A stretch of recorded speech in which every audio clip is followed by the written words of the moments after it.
the panel that we are about to listen, before I introduce them, let me just reflect on where Latin America is, but more importantly, where it can be in the next 20 years. 10 years ago, half of our population lived in poverty. Today, a third of our population lives in poverty. 10 years ago, 3 out of every 10 Latin Americans live in extreme poverty. Today, 1 in 10. Now, the more important thing to think is that we know is that the next 20 years, many more things will happen and happen faster. In fact, a third of our economies in the next 10 years could be at a place where the Portuguese economy was before the crisis. Now, for all of this to happen, we have to make many choices going forward. Those choices are associated with how we increase factor productivity, what education and innovation will mean for all of us, and more importantly, the women's participation in the labor force that will go from 40% to over 50%. And more importantly, women in decision-making will go from 15 to 35%. One of the other great dynamics of Latin America today is this growth of the middle classes, which will be close to 60%, which is 60% today, and it could be about 70% in 10 or 15 years. So we are really at an amazing moment, and a moment that makes this meeting relevant, because I think the lessons of the last 2 days should focus us on some of the things that we can do, on education and innovation, on women and girls, which has been a consistent theme of CGI for the last 4 years, and that is particularly important in Latin America, and certainly of partnerships. This is truly the profound sense of CGI, is the understanding that nobody can do it alone, but rather it is partnerships in many different ways where we can find the capacity to unite our best efforts. So it is in that spirit that we like to have this final conversation, and for that, I would like to invite to the stage Mark Parker, the President and CEO of Nike, Angélica Fuentes,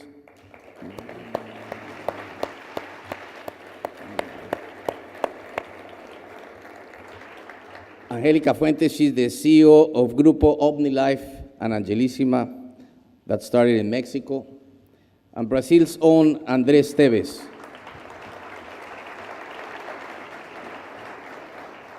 The CEO of BPTG Pactual. Please welcome all.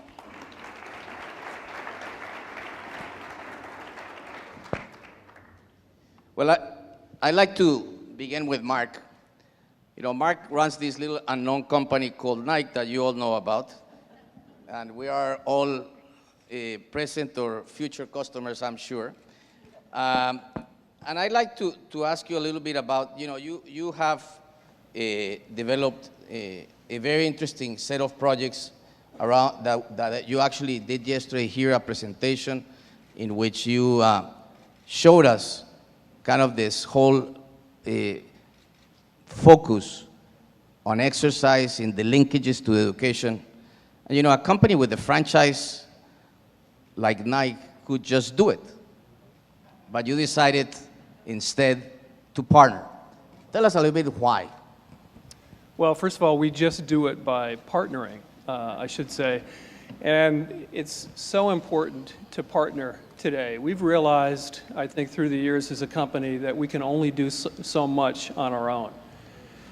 Now, specifically why I'm here in Rio is to announce our commitment to helping to solve one of the truly great and less known global epidemics, and that's physical inactivity, particularly with youth. And what we do know is that active kids do better. There's so many benefits to being physically active. And we are dealing with a generation that is the least active in the history of the planet. And there's great consequences to that inactivity. There's physical, of course, there's social, there's academic, and there's emotional. These are all products that are directly related to kids being more active. So there's real costs in terms of the sacrifices that come from not investing in kids being more active. Now, we sponsored a study with others, 70 other organizations a couple of years ago, and really looked at the data and the information behind the issues underlying this global epidemic of physical inactivity, and really found that there's significant consequences, not only to the individual kids, but economically to countries around the world.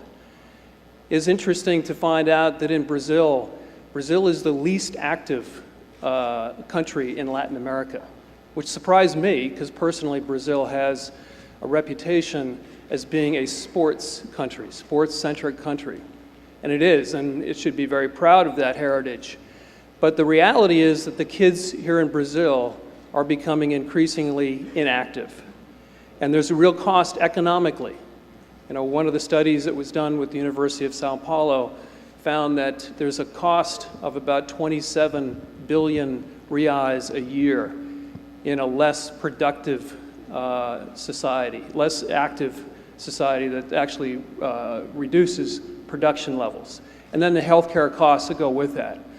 So this is a commitment that we're making starting here in Rio. We want to take throughout Brazil and beyond.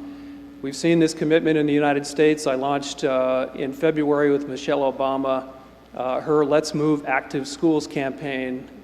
And we've seen 6,000 schools, high schools, in the United States sign up since then. It covers hundreds of thousands of kids. And again, the benefits are huge. So this is something that obviously is very close to our core, who we are as a company and what we do and what we believe in passionately. But this is also something that is a global issue.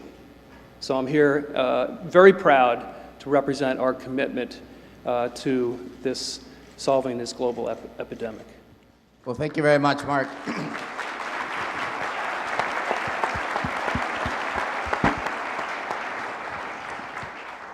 And a woman that really moves is Angélica Fuentes. I mean, what you've done with women, which I'd like you to share with the audience, but more importantly, you know, in all of the research that I've seen, one of the biggest changes taking place in Latin America is driven by women.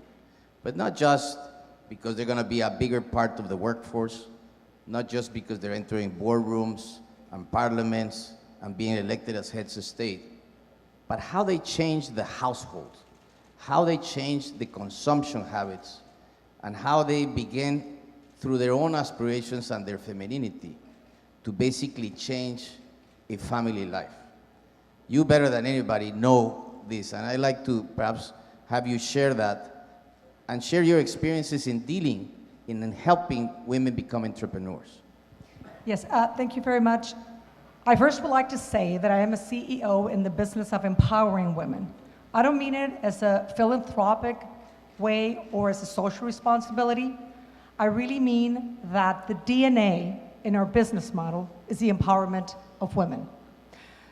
As you're all aware, in Latin America, according to the World Bank, women have, because of their positions, declined by 30% extreme poverty. And that is without any help. Can you imagine what women would do for our region if they had access to more finance, to education, to training, to technology? I think the outcome will be extraordinary. I'd like to tell you, I worked on three different areas, but two that are very close to my heart. One of them is that I work with the UN Foundation for Girl Up in Guatemala. And we work as something as basic as giving the girls the knowledge, and adolescent girls the knowledge of something as basic as your human rights. Rights not to be abused, sexually, physically, a basic right not to get pregnant, before they turn 14. And that's one of the areas that are very important to me. But the one that I work with within Omnilife and Angelíssima has to do with women who, of course, are at the base of the pyramid or that have either no income whatsoever or their income is very low. What we do with them is that we empower them, first of all, by giving them an opportunity to have their own business. We provide the products, we're in direct sales, we provide the products to them, but then we do the training for the women. And with this training, we help them develop leadership skills, which are very important. We help them develop their self-esteem, which is also very important. But then we do something that is important that we forget to do for them. We train them in business. And in business, I mean that we give them basic tools for them to understand sales and marketing, finances, to use computers. We train for them to learn how to use them and go into e-commerce. And for us, that is very important. That's very important because of what we've seen happening to them. They've increased their earnings by around 40% because of the leadership skills. They've increased their networks 10 to 18 times versus those who we've measured have not taken the training. But I would like to just say a story. I would like to tell you a story that I just heard about in Guayaquil. Actually, there are two stories in one. The woman that organized this event, Jackie Yavita, already feels empowered. I cannot empower anybody. It has to come from within. But because of all of this, she knows that she's an empowered woman. She gathered 5,000 women to this event on this conference that I was going to give.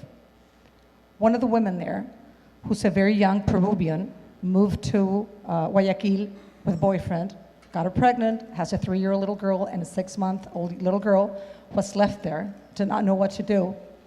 And she got up and she spoke to me and she said, Angélica, because of Angelíssima, I got an opportunity to feed my daughters. I could put a ceiling on their heads and I can clothe them. But because of Clave and the understanding of how fast I moved in my business, I understood the importance of education for my children. If that training program helped me do what I'm doing, I'm gonna work very hard to make sure that my 2 daughters have a future. And for them to have a future, they must be educated. And that is what we do in the corporation. It's a very holistic model, one that I absolutely love working with every single day because of the stories like theirs. That's great. Thank you.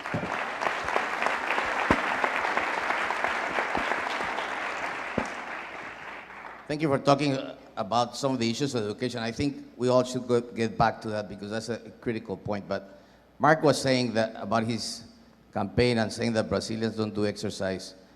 Here is André Esteves, and he moves. Not only in business, maybe 6 months ago that I saw my son with a cast.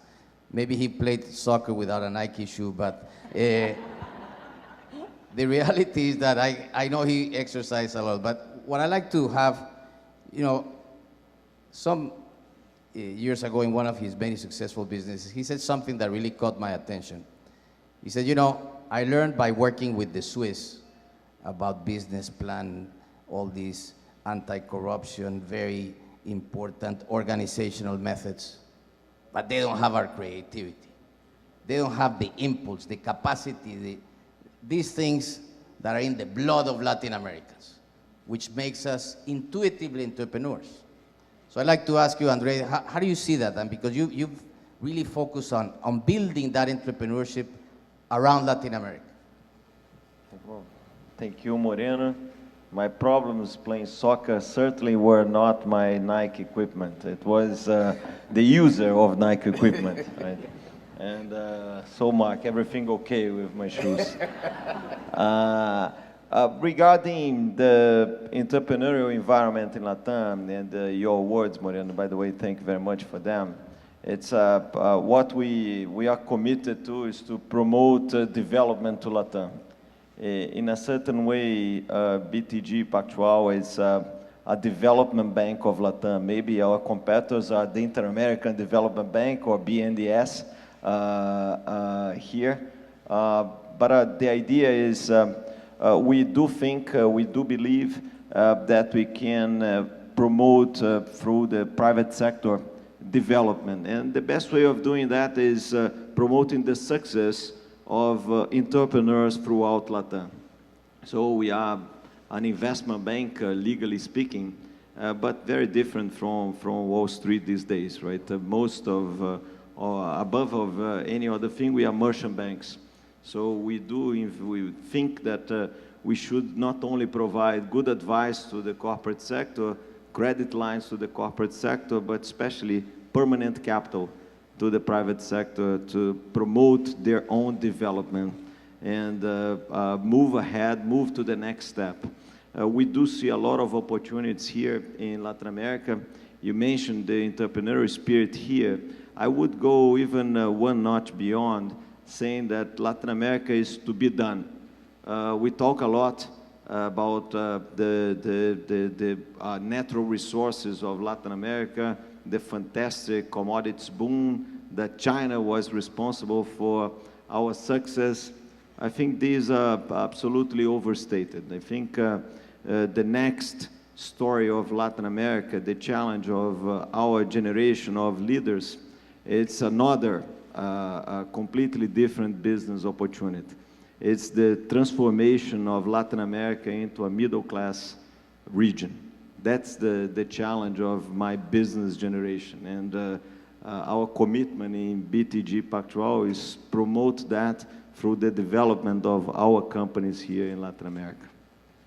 Thank you very much, André. And I'd like to go back for a minute, as I was saying earlier, to get your comments, all of you, and feel free any moment about education, because here are some of the facts.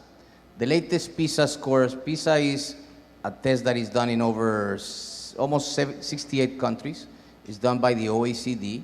It looks at 15-year-olds to 16-year-olds, and it looks at their proficiency in reading. It looks at their knowledge and their accomplishment in both math and sciences. The latest test that just came out showed, again, that all Latin American countries, without exception, are in the lowest tiers. In fact, if you just compare the average of all these countries, a Latin American student on average is, the 15-year-old here is from the average of the OECD 2 to 3 years less in math or science than the competitor.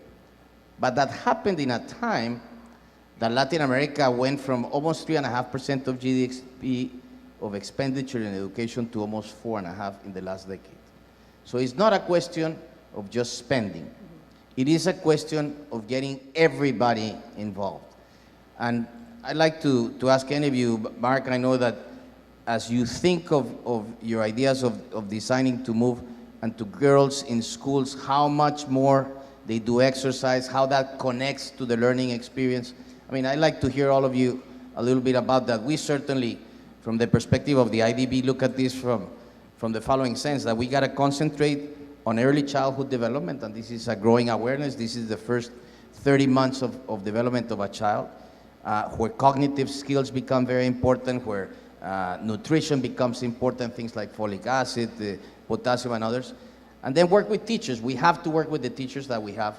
And finally, connect the skills, as I was saying at the beginning, those skills mismatches that we see today, which are very important. Those skills to work are creating functional and employed people when the labor market is demanding something different. So I know this has been very much a part of the discussion the last 2 days, and I'd like to hear all of you talk perhaps a bit deeper on this. Mark, if you want, and whoever, just jump in. Yeah, first of all, I would say where you started, that the need to actually work in partnership across all sectors, civil, public, private, has never been greater than it is today to solve some of the systemic issues and problems of the world. We've mentioned a couple already. Physical inactivity amongst youth, major problem. Adolescent girls being neglected. One of the, I should say, the most neglected part of the global population. And this is also a cause very important, not only to Nike, but many organizations around the world. The problem is that up until recently, we haven't all connected. So now that we understand how important, just to talk about that issue for a minute, adolescent girls, how important that is to solving global poverty, and now coming together to actually align with some very innovative programs, by the way, involving the girl in that work, we can see that we can get some real traction, some real movement on this issue. This is something that we're very passionate about. I know many of us are, but the only way we're going to solve this issue, like many others, is to work in partnership.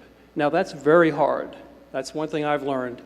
I must admit, Nike used to be a company that was very Nike-centric in the sense that we didn't really go out and try to cultivate as many partnerships. But what we've learned, particularly over the last 10 or 15 years, that our success, our potential, is based on the relationships that we create with others to really innovate, and then innovate at scale, whether it's in sustainability around the environmental issues, adolescent girls, physical inactivity, and you can mention others. But that need to actually partner with others across very different sectors of society, very diverse sectors that are used to operating in very different ways. It's very difficult and very challenging to get people to come together. But the first thing we have to do is understand what the problem is. And then we have to look at simple solutions that we can actually get to scale. And that's one thing that we have learned, and hopefully we're putting into practice here with the commitment that we're making, certainly with the Girl Effect and what we've done with the Nike Foundation, the Girl Hub, the Girl Declaration recently at the Clinton Global Initiative in New York. These are very, very important issues that really require everybody to work together across disciplines. And I can't emphasize enough how difficult and challenging that is, but it's absolutely critical. I totally agree with you on what you're saying. I think we all firmly believe and understand that an educated country, it's a country with a great future. But I also believe that one of the key issues, and I've seen it on a daily basis with very many thousands of women, that if you empower a woman economically, that woman is going to spend anywhere between 75 and 90% of her income within her family. And I have seen that the rate of illiteracy falls because women understand about the education of the children and the need, like this woman that I was telling you about. So I really feel that we also need to work with women's economic empowerment, because that really makes them put their children through school, but to good schools, to schools where they can really learn. And then, for example, I want to talk about, of course, Mexico, which is the country where I'm at. I think what we need to work, now that the education reform was passed, we also need to work on how children are being educated. I think that our education is very obsolete in many ways. I think that we need to transit from a model of memorizing everything to a model of really learning what it is that you are being taught. So I think there's a lot to do also in public policy on the actual models of education, but I think a lot of it will start with the women once they get up on their feet and they feel they have the power to make decisions for themselves and then for their families. Angélica, you mentioned for those who are not aware, there's this recent reform that was done in Mexico that is fascinating to see the outcomes. What was the problem? In Mexico, there was no way to revise outcomes of teachers, but more importantly, tenure was in essence inherited. So, if I was a teacher in Aguascalientes, Mexico, I could basically have my daughter or son become teachers and automatically get all the benefits from the union and all that. Not bad, no?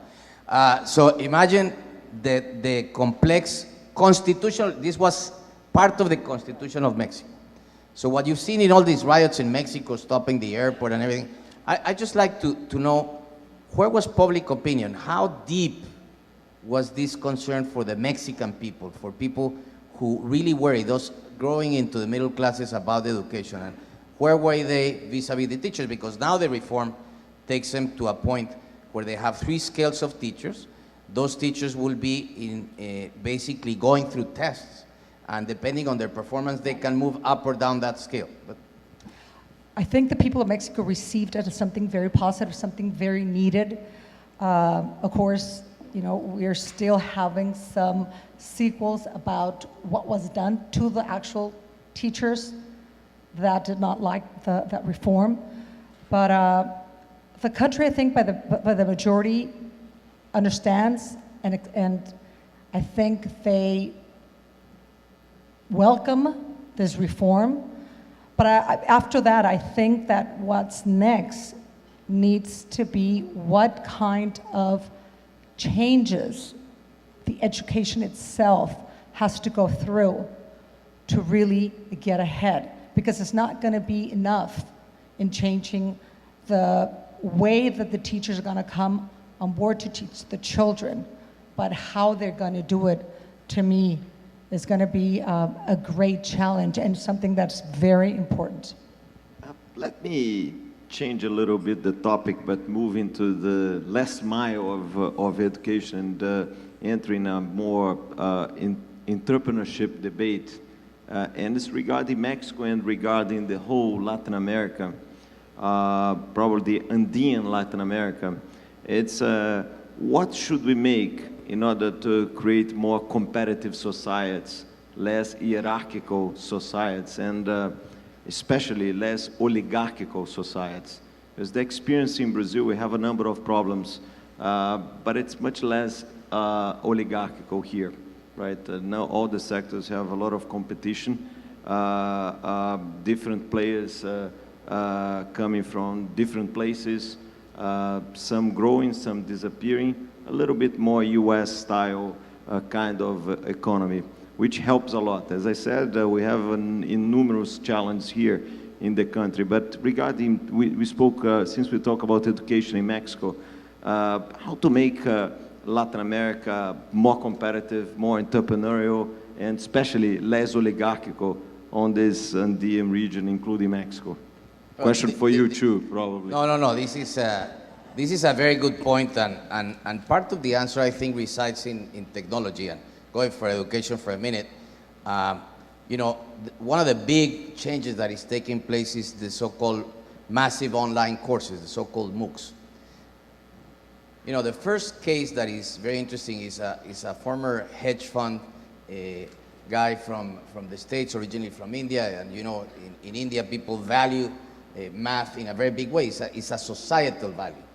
And Salman Khan started in a hedge fund, and one day he had a family reunion. Make a long story short, his niece rather, was having problem with math. So he started over the phone helping her with her math problems. And before he knew it, he had like 20 girls following him. And then he used technology, and he used YouTube and started solving problems in 10-minute intervals. Before he knew it, he had 30,000 people. Today, is 500 million people following him in doing these massive online courses. I saw in Colombia a professor who was a professor in a Jewish school for math and sciences. And he started doing the same. He has 55 million followers, the majority of which are in Mexico. And I mentioned technology because I think definitely technology is an enabler for entrepreneurship. And yes, competition laws matter, but what matters is the possibility for people to be entrepreneurs and succeed.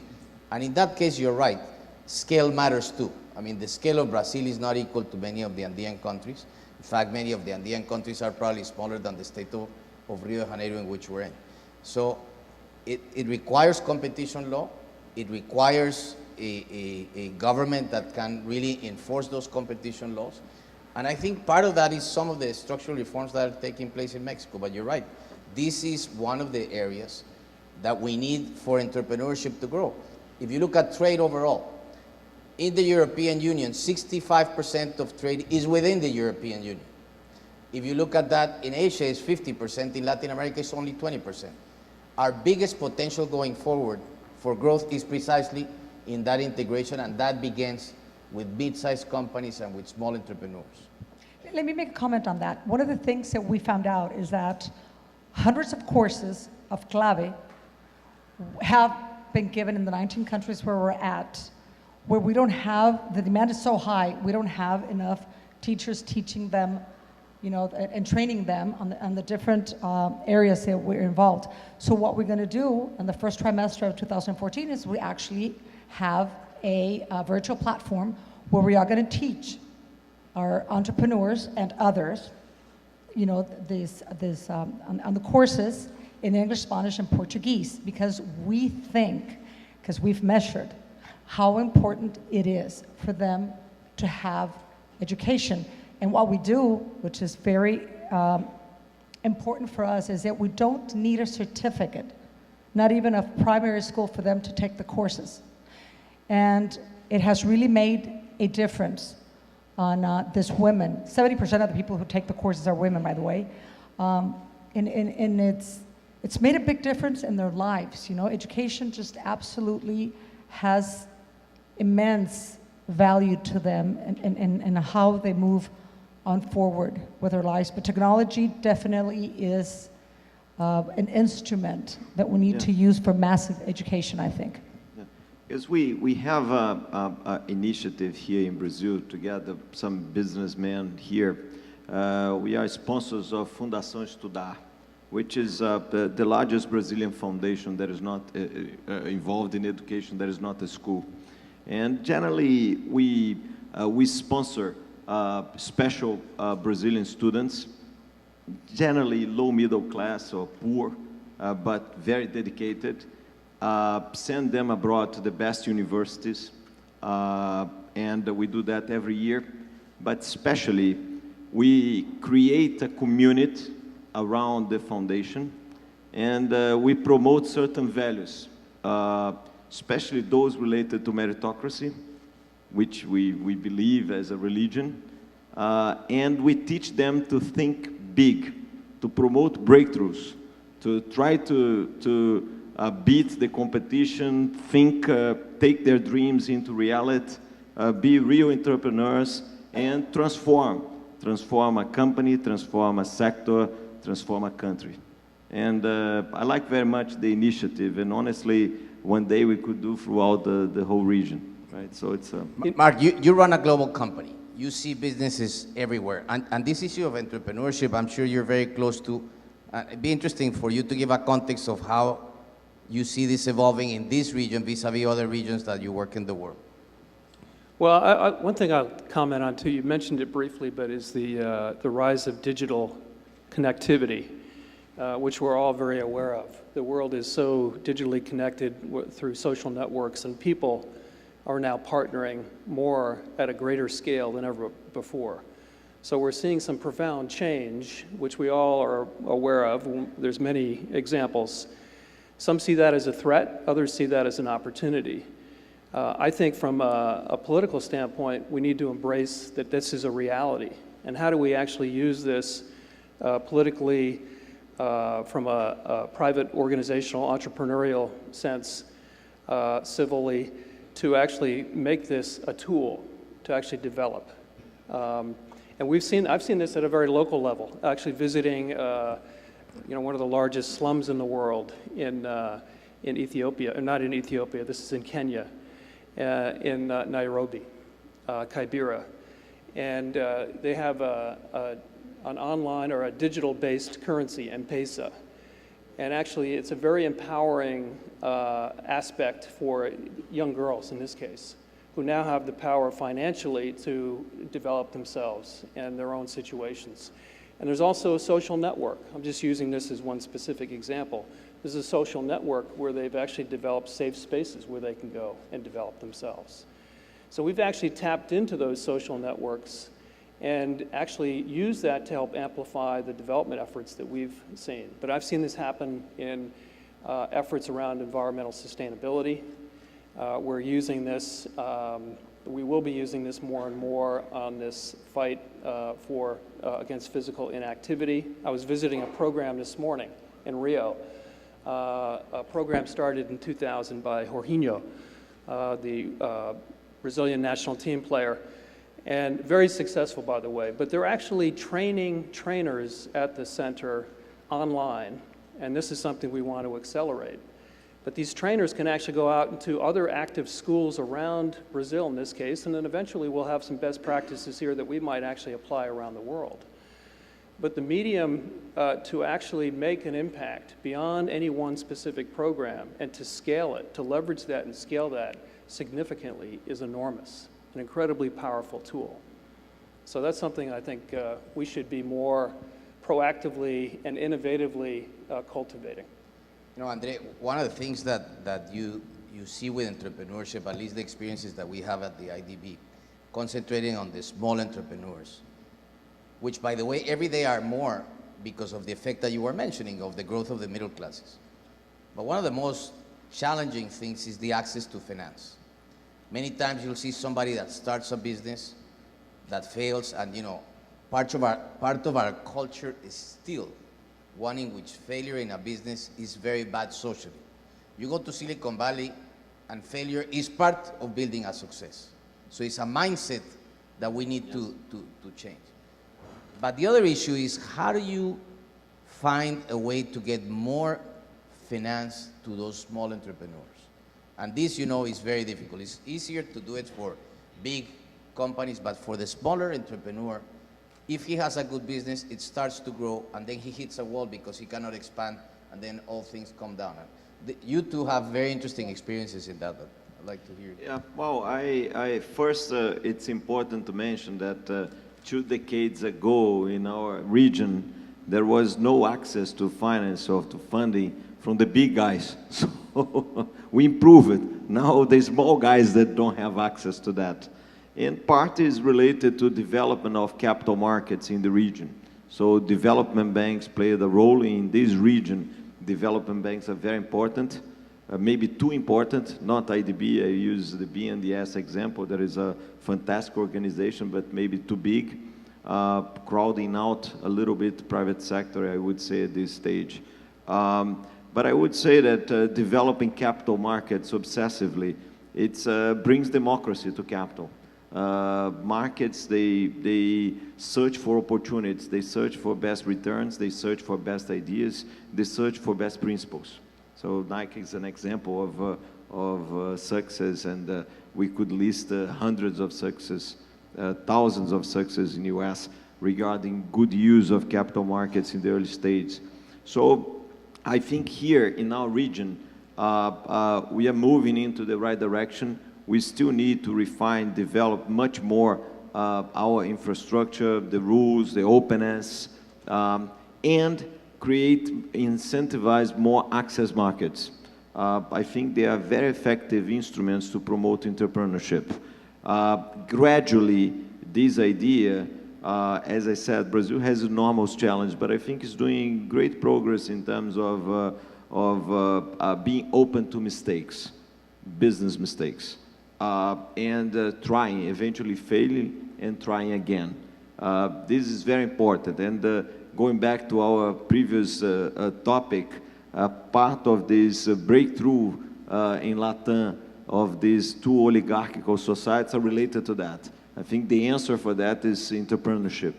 And a good structure of access capital markets would help immensely in promote success of these early stage companies. I would like to say that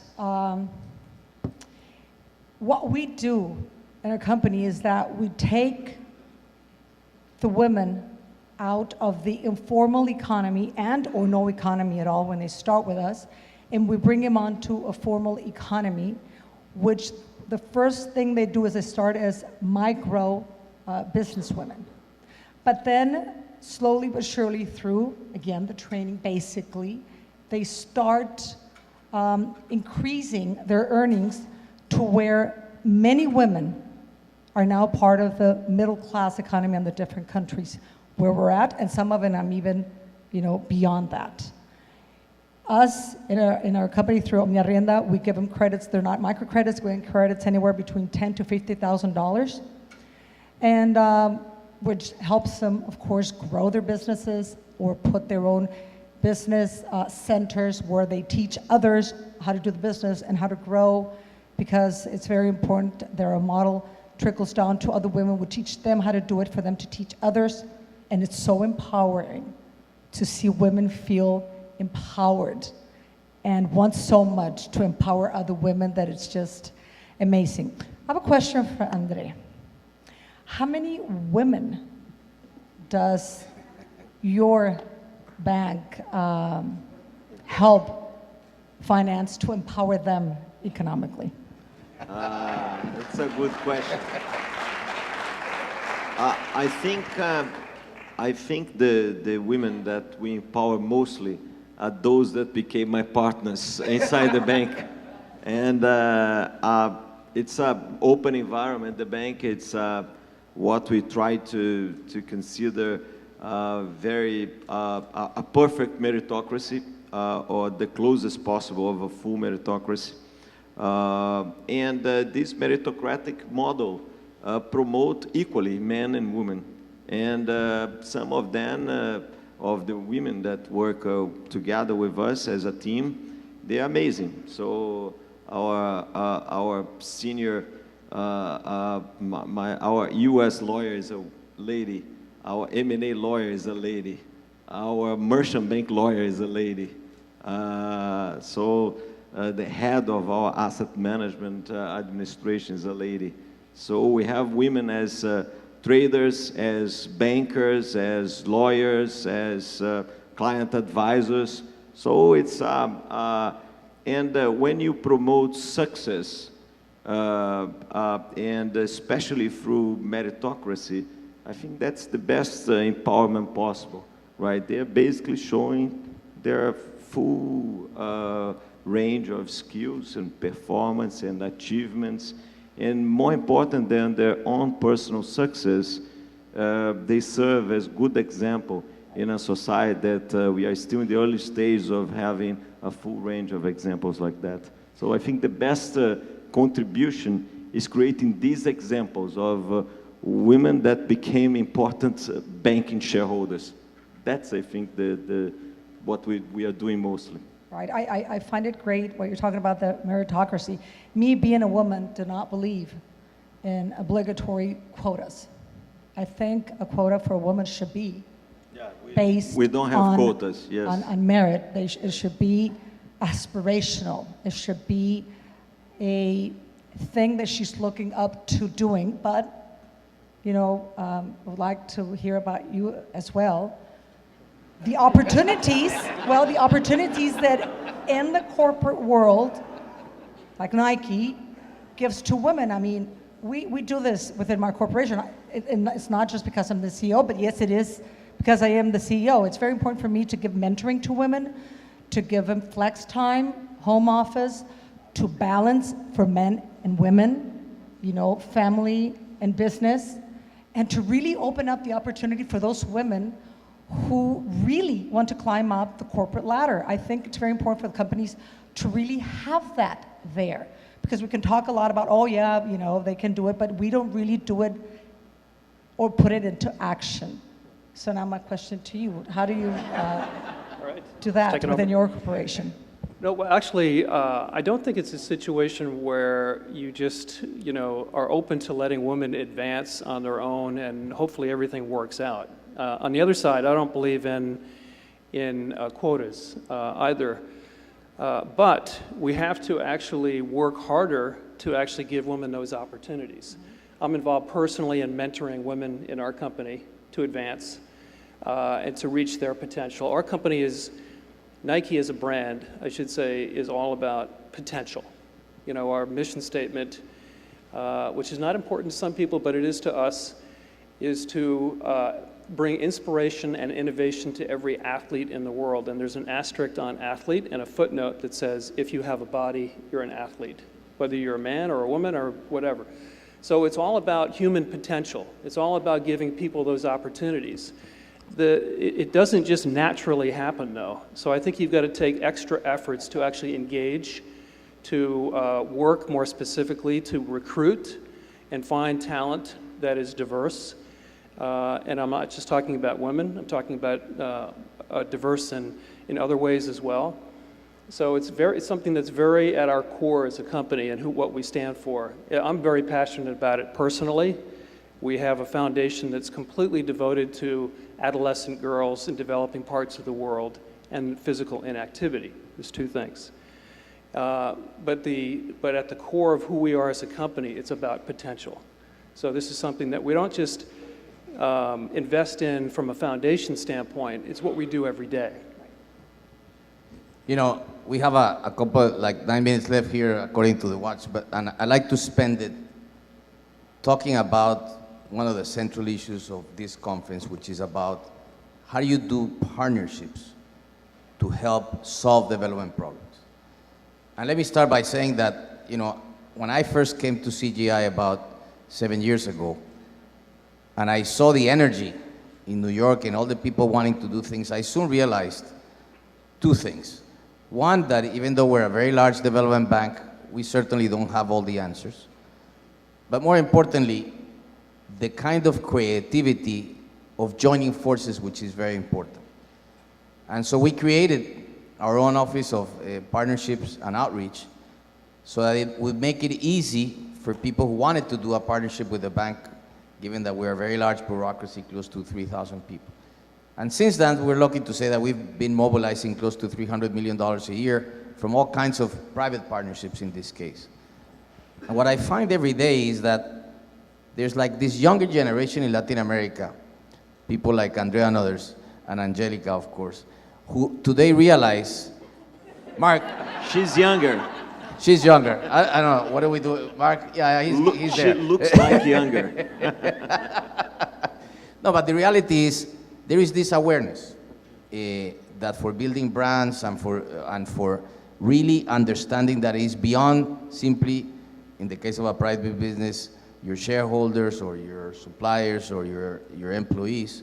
It is about how you create value for a society.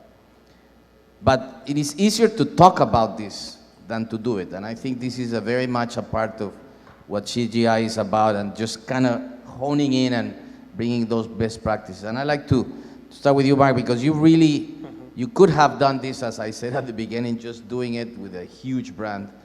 But this notion of partnerships and where to focus, how to stay with it, how to measure the impact, walk us a little bit about that. Well, I guess I would have a few basic principles. One is to understand and to internalize how important partnerships are in helping to solve problems. So you got to start there, because nobody can solve a lot of these bigger systemic issues on their own. That's just reality.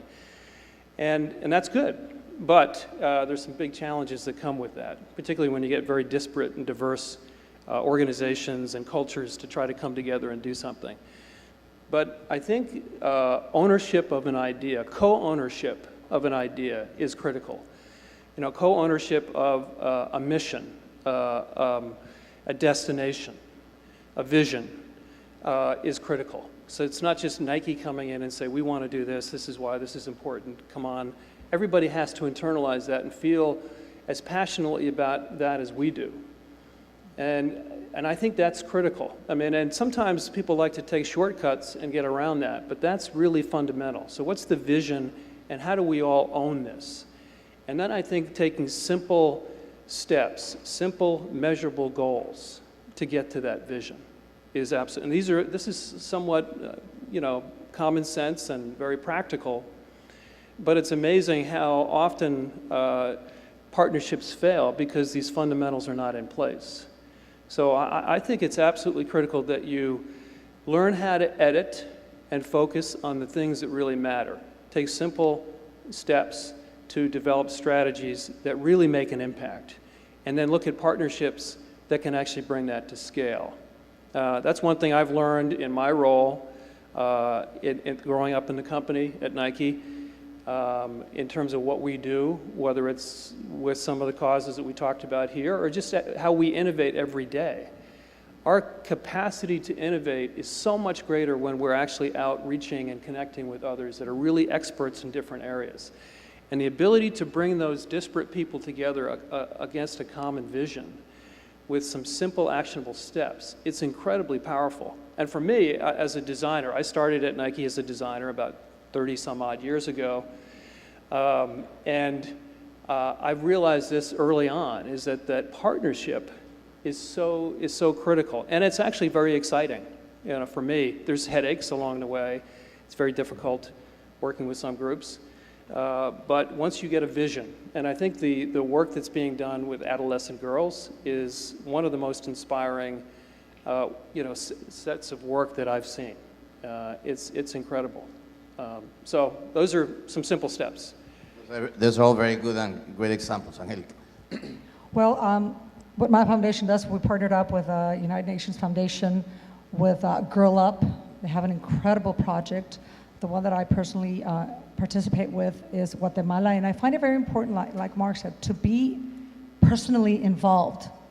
You know, I went to Guatemala 4 days. In April, I'm going to be coming next year, and I think also those girls seeing that they are important to us is very important to do. So we are going to keep on partnering up with them in programs that have to do with girls, as well as social entrepreneurs that have a good business model, but a great social sense that makes sense through ABC Foundation. And one of the things, or one of the things that I want to say to finish up is that I would like to partner up with anybody who's willing to push through campaigns on making people conscious in this region that we cannot keep on living with those preconceived cultural old ideas that don't do anything for society, that don't allow our nations to be prosperous and to grow.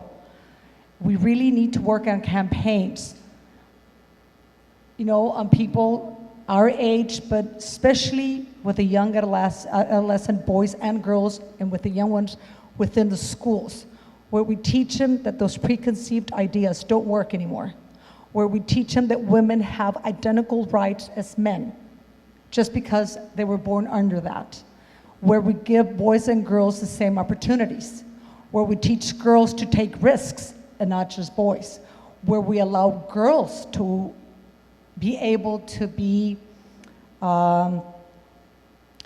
able to do anything they want to in life, and not just put them in this little box where we tell them that the only time they are important is when they become mothers, and then they feel guilty if they work, or they feel guilty if they are married, because then they're not being good mothers or good wives. I open this up because that's going to be my next commitment to girls, especially to girls and to adolescents, where boys and men will be included as well, because I think that that's going to be something that's going to move minds for our nations to be more prosperous, for nations to live with more peace. And I think we can really start something by having those kinds of campaigns.